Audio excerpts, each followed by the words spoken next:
पर देखिए साहब, अगर आप भी एक ऐसे स्टूडेंट हैं जिनका सपना है कि बोर्ड परीक्षा 2022 में किसी भी हाल में टॉपर तो बनना है और यही सपने को लेके आप काफ़ी ज़्यादा मेहनत कर रहे हैं, तो आप इस वीडियो को लास्ट तक ज़रूर देखिएगा, क्योंकि आज इस वीडियो के माध्यम से हम आपको बताएंगे कि बोर्ड परीक्षा 2022 का सिलेबस आप तगड़े तरीके से कैसे देख सकते हैं। इस तरीके से आपको देखना हम सिखाएंगे कि वैसे अगर आपने सिलेबस देखना सीख लिया तो सिलेबस की सारी चीज़ें आप अच्छे से समझ पाएंगे और उसके अकॉर्डिंग अपनी तैयारी की शुरुआत कर पाएंगे। तो आइए स्टूडेंट, अपने इस वीडियो की शुरुआत करते हैं और तीनों टॉपिक्स को काफ़ी अच्छे से देखते हैं कि सिलेबस देखने के लिए वो तीन चीज़ें आपको कौन कौन सी पता होनी चाहिए, जिसके मदद से आप किसी भी एग्ज़ाम के सिलेबस को काफ़ी अच्छे से देख पाएंगे और आज से ही अपनी तैयारी की शुरुआत कर पाएंगे। जिसमें सबसे पहली चीज़ आपकी स्क्रीन पे है कि आप किस बोर्ड की तैयारी कर रहे हैं। सबसे पहले ये चीज़ आपको पता होना चाहिए, क्योंकि काफ़ी सारे स्टूडेंट हमारे चैनल से ऐसे हैं जो यूपी बोर्ड की तैयारी कर रहे हैं, काफ़ी ऐसे हैं जो बिहार बोर्ड की, काफ़ी ऐसे हैं जो अलग अलग स्टेट बोर्ड की तैयारी कर रहे हैं। तो ऐसे में आप किस बोर्ड की तैयारी कर रहे हैं, अगर आप कमेंट में लिख के बताएंगे तो मैं ये पहचान पाऊंगा कि आप इस बोर्ड से तैयारी कर रहे हैं और उसके अकॉर्डिंग आपके लिए वीडियोस रेगुलर बेसिस पे आया करेंगी। इसके अलावा स्टूडेंट, सिलेबस देखने के लिए पहली चीज तो आपको पता चल गई कि बोर्ड परीक्षा आप किस स्टेट के लिए दे रहे हैं, ये आपको पता चल गई। जो सिलेबस देखने के लिए दूसरी सबसे इंपॉर्टेंट चीज है जो कि हर एक स्टूडेंट्स को पता होना चाहिए, वो आपके स्क्रीन पे है कि सिलेबस आपके बोर्ड की ऑफिशियल वेबसाइट पे आपको मिल जाएगा। सो आप अपने बोर्ड की ऑफिशियल वेबसाइट पे जाके अपने सिलेबस को डाउनलोड कर लें।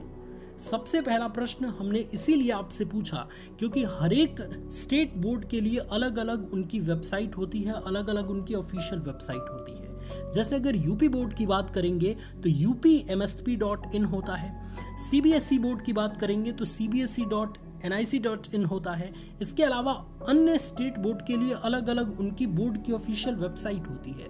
तो आप जिस बोर्ड एग्ज़ाम की तैयारी कर रहे हैं, उस बोर्ड एग्ज़ाम के लिए जो वेबसाइट है, जो ऑफिशियल वेबसाइट है, उसको गूगल में सबसे पहले सर्च कीजिए और उस ऑफिशियल वेबसाइट पे जाके अपने क्लास के अकॉर्डिंग, अगर आप क्लास 10th के स्टूडेंट हैं तो 10th का सिलेबस डाउनलोड कीजिए, 12th के स्टूडेंट हैं तो 12th का सिलेबस डाउनलोड कीजिए। और सिलेबस को डाउनलोड करने के बाद जो तीसरे स्टेप की बारी आती है वो आपकी स्क्रीन पे है।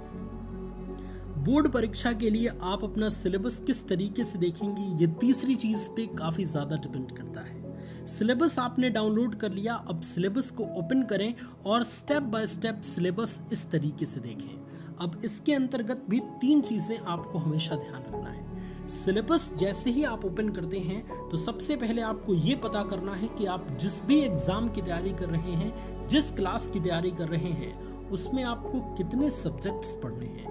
तो सबसे पहले तो आप किसी भी कॉपी के 2 पेज को इसी तरीके से निकाल लीजिए कि सिलेबस की सारी चीज़ें फ्रंट में आपके पास रहेंगी, ताकि आप जब भी अपने नोटबुक के ओपन करेंगे तो आपको सिलेबस अच्छे से पता रहे। तो तीसरे टॉपिक के अंतर्गत जो सबसे पहली चीज़ आपको ध्यान रखना है सिलेबस को देखते समय, कि आपको आपके एग्ज़ाम के लिए कितने सब्जेक्ट्स पढ़ने हैं।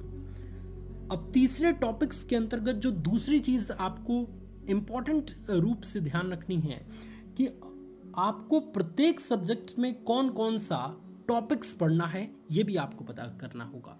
क्योंकि देखिए साहब, हर सिलेबस में, चाहे आप किसी भी बोर्ड के क्यों ना हो, इसमें डिटेल में आपको बताया जाता है कि आपको कितने सब्जेक्ट्स पढ़ने हैं, उस सब्जेक्ट्स में कितने चैप्टर्स पढ़ने हैं और उस पर्टिकुलर चैप्टर में कितने टॉपिक्स पढ़ने हैं। तो ये सारी चीज़ें अगर आप बारीकी से ध्यान रखते हैं, जैसे पहली चीज़ आपने ध्यान रखा कि आपको कितने सब्जेक्ट्स पढ़ने हैं, उसके बाद आप ध्यान रखेंगे कि एक सब्जेक्ट में आपको कितने चैप्टर्स पढ़ने हैं, है ना, इसको डिटेल में देखेंगे।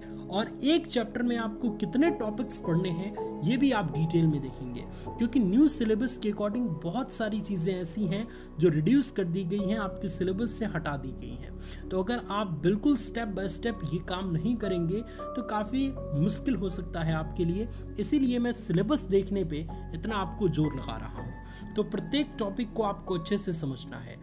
तीसरे टिप्स के अंतर्गत जो तीसरा सबसे इंपॉर्टेंट चीज़ है वो ये है कि सिलेबस देखने के बाद आज से ही अपनी तैयारी की शुरुआत कर दें। देखिए साहब, सारी चीज़ें जब आपको पता हो गई तो आज के काम को कल पे क्यों डालना, क्यों ना आज से ही अपनी तैयारी की शुरुआत कर दें। क्योंकि जितना हम अपने समय को आज के समय को कल पे टालते जाते हैं, कल के काम को परसों पे टालते जाते हैं, हमारा जो है वो काम करने की क्षमता धीरे धीरे खत्म होती जाती है। तो जब आपको सारी चीज़ें पता हो गई कि आप किस बोर्ड से अपना एग्ज़ाम देने वाले हैं, आप किस क्लास के लिए बोर्ड परीक्षा की तैयारी कर रहे हैं, आपका सिलेबस क्या है, डिटेल में आपने अपने सिलेबस को एनालिसिस कर लिया, तो देरी किस बात की।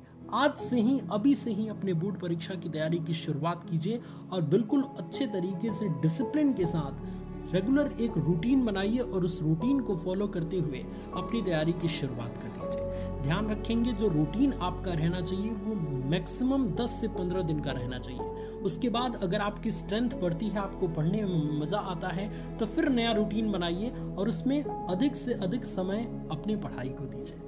मुझे उम्मीद है स्टूडेंट्स कि आज इस वीडियो के माध्यम से काफ़ी इंपॉर्टेंट चीज़ें मैं आपको बता पाया हूँ और आपकी काफ़ी अच्छे तरीके से हेल्प कर पाया हूँ। इसी तरीके से आपके एग्ज़ाम के लिए हमेशा मोटिवेट करते रहेंगे और आपके लिए रेगुलर बेसिस पे काफ़ी कमाल कमाल की वीडियोस आया करेंगी। आप किस टॉपिक पे वीडियोस देखना चाहते हैं, अगर आप हमें कमेंट पे लिख के बताएंगे तो मुझे बहुत खुशी होगी। फिलहाल इस वीडियो को आप अपने दोस्तों में शेयर कीजिए। अगर आपको अच्छा लगा तो इसको लाइक करके प्यारी सी बात कमेंट में लिख के ज़रूर बताइएगा। God bless you all students, love you all.